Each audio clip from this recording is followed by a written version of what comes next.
દ્વાર ખોલી લક્ષ્મીજીને ભીતર પ્રવેશ કરાવી દીધા. દ્વાર બંધ કરી દીધું. ચોક સુધી પહોંચી ગયા અને સોનાના રત્ન જડિત પલનામાં લાલન ઝૂલી રહ્યા છે. અને ઝૂલી રહ્યા છે જોયું અને સ્વરૂપ પ્રભુનું જોયું. મનમાં વિચાર કરવા લાગ્યા, અરે વૈકુંઠમાં આપને ઘણી વાર જોયા, ચોકેટ કેટલા અવતારો ધરતા આપને જોયા, પણ આ સમયે જે સ્વરૂપ સુંદર લીધું છે, આવું સુંદર સ્વરૂપ તો ક્યારેય નથી લીધું. લાવ સાષ્ટાંગ દંડવત કરું. અને સાષ્ટાંગ દંડવત લક્ષ્મીજીએ કર્યા. એટલામાં કોઈએ દ્વાર ખોલી દીધા. હજારોની ભીડ અંદર આવી ગઈ. લક્ષ્મીજીને આવતા બધાએ જોયા, પણ જતા કોઈએ ન જોયા. એટલે સુખદેવજી લખે, તત આરભ્ય નંદસ્ય વ્રજ સર્વ સમૃદ્ધિમાં. લક્ષ્મીજીનો અખંડ નિવાસ થઈ ગયો. શ્રયત ઇન્દિરા શશ્વદત્ત રહી. લક્ષ્મીજીનો અખંડ નિવાસ બ્રજમાં થયો અને કાયમ માટે લક્ષ્મીજી વસી ગયા પ્રભુની સેવામાં. અને બ્રજવાસીઓ તો નાચી રહ્યા છે, કૂદી રહ્યા છે, ગાન કરી રહ્યા છે. कैलाश पर्वत पर महादेव जी की समाधि टूटी. अरे ये शोर कहां से आ रहा है नारद जी? नारद जी ने कहा, आप जिनका ध्यान धर रहे हो वो परमात्मा ब्रज में गोकुल में प्रगटे हैं बालक बनकर. अरे जारे जारे प्रभु प्रगटे तो हूँ दर्शन करवा जाऊं छे, मारे पण दर्शन करवा जाऊं छे, पण आवा वेशमां आपने कोण नंदालयमां जवा दे? अने जोगीनो वेश धराव्यो. આજે પણ હવેલીમાં જોગી લીલા થાય રાધાષ્ટમીમાં, અને જોગીનો વેશ મહાદેવજીએ ધારણ કર્યો. અલખ નિરંજન કરતા કરતા આવ્યા નંદાલયના આંગણામાં. યશોદાજી સોનાના પરાતમાં રત્નો લઈને આવ્યા, આપવા લાગ્યા મહાદેવજી. ये सब नहीं चाहिए. अच्छा तो आपको क्या चाहिए? देना है तो तुम्हारे लालन का दर्शन कराओ.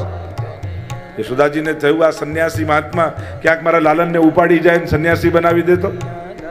નાના દર્શન તો નહીં દેંગે, આપ કહો એ આપું, જે કહેશો એ આપીશ, પણ લાલનના દર્શન નહીં થાય.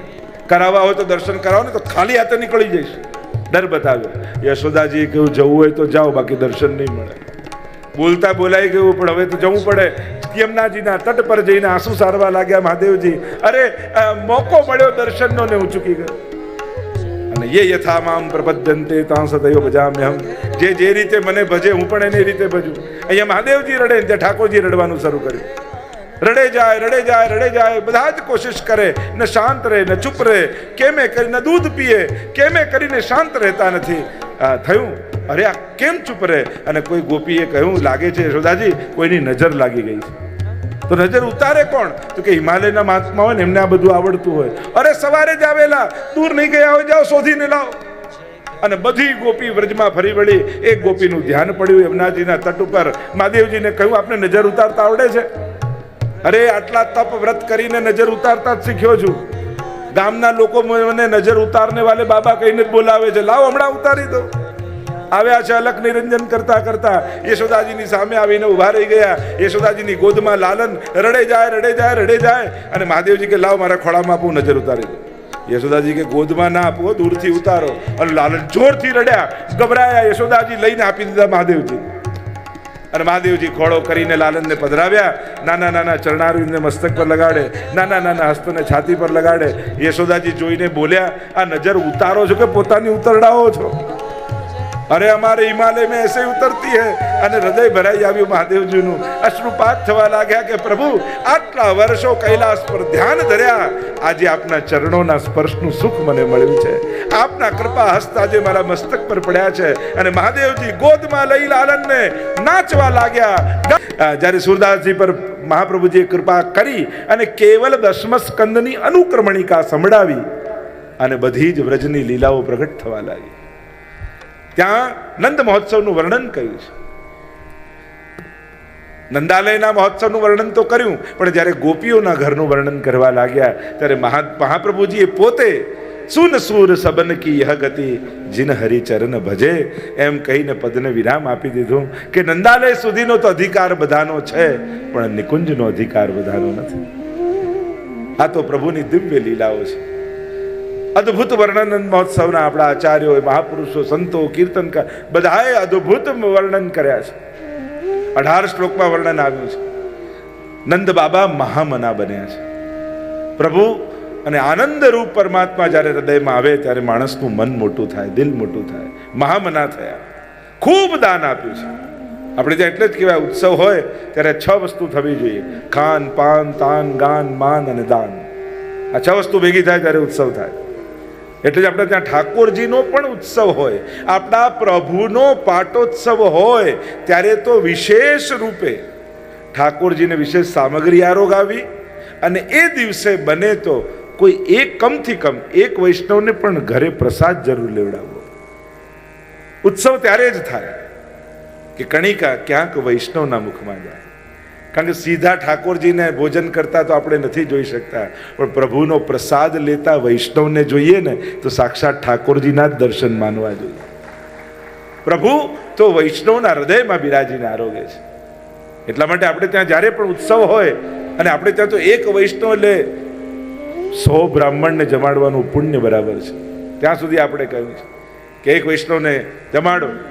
આપણે ત્યાં બાદરાની આદિવા બધી વાર્તામાં પણ પ્રસંગ આવે છે કે એટલું બધું વૈષ્ણવને પ્રસાદ લેવડાવવામાં એમને આસક્તિ, જે પણ ધન મળે એટલે વૈષ્ણવને પ્રસાદ લેવડાવી દે. અને આખો પ્રસંગ આવે છે, બળદ વેચનારો આવ્યો. હમણાં એ વિસ્તારમાં નથી જતા, પણ આપણે ત્યાં મહત્તા છે કે જ્યારે પણ ઠાકોરજીનો પાટોત્સવ હોય અને પ્રભુને પ્રસન્ન કરવા હોય, એ દિવસે આપણે કંકુનું તિલક કરીએ, આરતી કરીએ, વિશેષ સામગ્રી આરોગાવીએ, પણ વૈષ્ણવને કણિકા લેવડાવો ત્યારે ઉત્સવ પૂરો થતો હોય છે. આપણો ત્યાંનો વિવેક છે. આ વૈષ્ણવી વિવેક આપણને શ્રી ગુસાઈજી, શ્રી ગોકુલનાથજી, શ્રી હરિરાયજી શીખવાડે છે કે આપણા ઉત્સવો તો વૈષ્ણવથી શોભે છે. આમ અહીંયા સુંદર વર્ણન નંદ મહોત્સવનું કરવામાં આવ્યું. નંદ બાબાને યાદ આવ્યું કે અરે કંસને વાર્ષિક કર આપવાનું તો ભૂલી ગયા. વર્ષ પૂરું થવા આવ્યું ને હજી કર આપ્યો નથી. અને સુખદેવજી વર્ણન કરતા કહે, ગોપોના ભરોસે ગોકુલને રાખી અને નંદ બાબા આવ્યા મથુરા. અને મથુરા આવ્યા, મળ્યા કંસને, ત્યાંથી મળવા ગયા વસુદેવજીને. અહીંયા સુખદેવજી વર્ણન કરતા કહે, ગોપોના ભરોસે ગોકુલને રાખી અને વાર્ષિક કર આપવા માટે ગયા. ગોકુલ એટલે ગો એટલે ઇન્દ્રિયો. શાસ્ત્રોમાં ગો એટલે ઇન્દ્રિય, ગો શબ્દ ઇન્દ્રિયો માટે વપરાય. એનો કુલ એટલે સમૂહ અને ઇન્દ્રિયોનો સમૂહ એટલે આપણો દેહ. અને આપણા દેહને, આપણા જીવનને જ્યારે પણ ગોપ એટલે મન, મનના ભરોસે જ્યારે પણ મૂકીને જશો તો એમાં કંઈક ને કંઈક ઉત્પાદ થશે. એટલે આપણા જીવનને, આપણા દેહને મનના ભરોસે નહીં રાખો. કારણ કે આ મન તો ભગાય જ રાખે માણસને. ચંચલમ હિ મન કૃષ્ણ પ્રમાથી બલવદ્રમ તસ્યાહમ નિગ્રહમ મન્યે વાયુરીવ સુદુષ્કરમ. ગીતાજીમાં પણ અર્જુન પણ પોતાનો પ્રોબ્લેમ કહે છે કે પ્રભુ આ બધા ઉપદેશ આપો છો બધું બરાબર, પણ આ મનનો નિગ્રહ કરવો ક્યાંથી? વાયુરીવ દુષ્કરમ. વાયુને પકડવો જેમ અઘરો છે એમ મનને પકડવું પણ અઘરું છે. અને ઘણી વાર લોકો મન એકાગ્ર કરવા માટેના કેટલા ઉપાયો શોધતા હોય છે. એમ ઘણી વાર નહીં, ગુસ્સો કંટ્રોલ કરવા માટે શું કરવું, તો કેટલા ઘણા લોકો કે આમ 7 ઘૂંટ પાણી પીવું, ઊંડા શ્વાસ લેવા, ઠંડા પાણીથી હાથ પગ ધોઈ, કેટલા ઉપાયો લોકો. પણ ગુસ્સો આવે ત્યારે કંઈ યાદ આવે છે? આ બધું ભૂકંપ પત્યા પછીની વ્યવસ્થાઓ છે. ભૂકંપ આવે ત્યારે તો જોતા જ રહેવાનું હોય. તો આ મનનો નિગ્રહ કેમ થાય? મન કોઈ વસ્તુ છે કે એને તમે પકડી રાખો? કોઈ પદાર્થ તો છે નહીં. કોઈ વસ્તુ કે પદાર્થ હોય તો આપણે એને પકડી રાખી શકીએ. તો મનને એકાગ્ર કરવા માટે મનને સાત્વિક બનાવો. સાત્વિક મન જ એકાગ્ર થઈ શકે. જ્યાં સુધી રજોગુણ અને તમોગુણ પ્રધાન મન છે, તમે ગમે તેટલા પ્રયાસ કરો એ ક્યારે પણ સ્થિર નહીં થાય. એટલે બીજી બધી કસરતો કરવા કરતા, મનને એકાગ્ર કરવાની બીજી બધી મહેનતો કરવા કરતા મનને સાત્વિક બનાવવાનો પ્રયાસ કરો. જેટલું સાત્વિક મન હશે એટલું એકાગ્ર હશે. રજોગુણી મન ચંચલતા આપે. એટલે જ ગીતાજીમાં પણ ભગવાન એટલે કહ્યું, કામેશ ક્રોધેશ રજોગુણ સમુદ્ભવ મહાશનો મહાપાપમાં વિદ્યેનમિહ વૈરિણમ. અર્જુન પ્રશ્ન જ્યારે કરે છે કે પ્રભુ, માણસને ખબર હોય છે કે આ પાપ છે, આ ન કરાય, છતાં એવું કયું બળ છે કે માણસને પાપ કરવા તરફ ખેંચી જાય છે? એવો કયો ફોર્સ છે આ કે પરાણે માણસ બલાદીવ નિયોજિત, પરાણે માણસ પાસે બળપૂર્વક પાપ કરાવે? ત્યારે પરમાત્માએ કહ્યું, આ રજોગુણ છે ને, કામેશ ક્રોધેશ રજોગુણ સમુદ્ભવ. રજોગુણથી ઉત્પન્ન થયેલા કામ અને ક્રોધ એ જ માણસને પાપ તરફ પ્રેરતા હોય છે. તો રજોગુણી પ્રધાન જે મન છે એ ક્યારે પણ સ્થિર ન થઈ શકે. તમોગુણી પ્રધાન પ્રમાદમાં રહે છે, એ સ્થિર નથી રહેતું.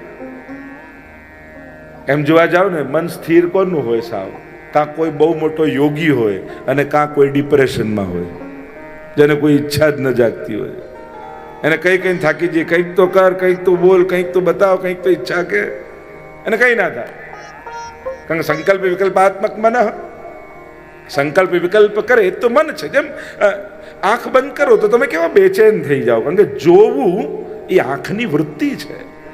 તમે 10 મિનિટ બંધ કરો તો તમે બેચેન થઈ જાઓ છો. કાન બંધ કરી દો 10 મિનિટ, તમે બેચેન થઈ. સાંભળવું કાનની વૃત્તિ છે. કોઈ એમ કે કલાક મૌન રાખો, કેવા બેચેન થઈ જાય. આમ કલાક મૌન રાખવાનું કોઈ કે તો માણસ બેચેન થઈ જાય. બોલવું વૃત્તિ છે. એમ સંકલ્પ અને વિકલ્પ કરવો એ મનની વૃત્તિ છે, અને એ જ સ્વસ્થ મન છે. તો તમોગુણી મન પ્રમાદી હોય છે, તમોગુણ પ્રધાન હોય છે. મનને એકાગ્ર કરવા માટે મનને સાત્વિક કરો, અને સાત્વિક કરવા માટે સૌથી પહેલા અન્નની શુદ્ધિ જોઈએ, અને પછી ભગવત ભજન. જેટલું પ્રભુના નામનું સ્મરણ થાય એટલું કરો. ભગવદ નામથી મન પવિત્ર થાય છે. અને આપણે ત્યાં તો મૌન, મન પ્રસાદ સૌમ્યત્વમ મૌનમાત્મ વિનિગ્રહ ભાવ સંશુદ્ધિ રેતી એતત તપો માનસ પુચ્યતે. ગીતાજીમાં મનનું તપ બતાવ્યું પરમાત્માએ. મન પ્રસાદ, મનને આનંદમાં રાખવું એ મનનું તપ છે. તમે નક્કી કરો, આજે 24 કલાક મારે મારા મનને દુઃખી નથી થવા દેવું. કોઈ પણ નાની બાબત જોજો, મન તરત દુઃખ પકડી લેશે. કાંઈ નહીં હોય એ બાબતમાં, કાંઈ એ વાતમાં કંઈ નહીં હોય, ખાલી આપણું ધાર્યું ન થાય એટલે તુરંત મન દુઃખી. આ મનનો સ્વભાવ. એને પ્રસન્ન રાખવો એ મનનું તપ છે. દુઃખી થવું મનને ગમે છે, એ બધેથી દુઃખ ગોતી લે છે. મન પ્રસાદ સૌમ્યત્વ, મૌનમ. મૌન રહેવાથી મન પવિત્ર થાય છે. મૌન એ કેવલ વાણીનો નિગ્રહ નથી. મૌનનો હું તો એમ અર્થ કરું છું કે માંગ વગરના થઈ જવું, એને મૌન કહેવાય. એ દિવસે મનમાં કોઈ માંગ ન જાગે, એ જ આપણું મૌન છે. મૌનમ ભાવ સંશુદ્ધિ. સંજોગો ભલે નબળા થાય, વિચારો નબળા નહીં થવા દેવા. સંજોગો તો અનુકૂળ પ્રતિકૂળ ચાલતા રહે, પણ માણસે એના પવિત્ર વિચારો છોડવાની. સામે ગમે તેવો માણસ મળે, ગમે તેવા સંજોગો થાય, ગમે તેવા કડવા અનુભવો થાય, પણ માણસે પોતાના પવિત્ર વિચારનો ક્યારે ત્યાગ કરવો નહીં.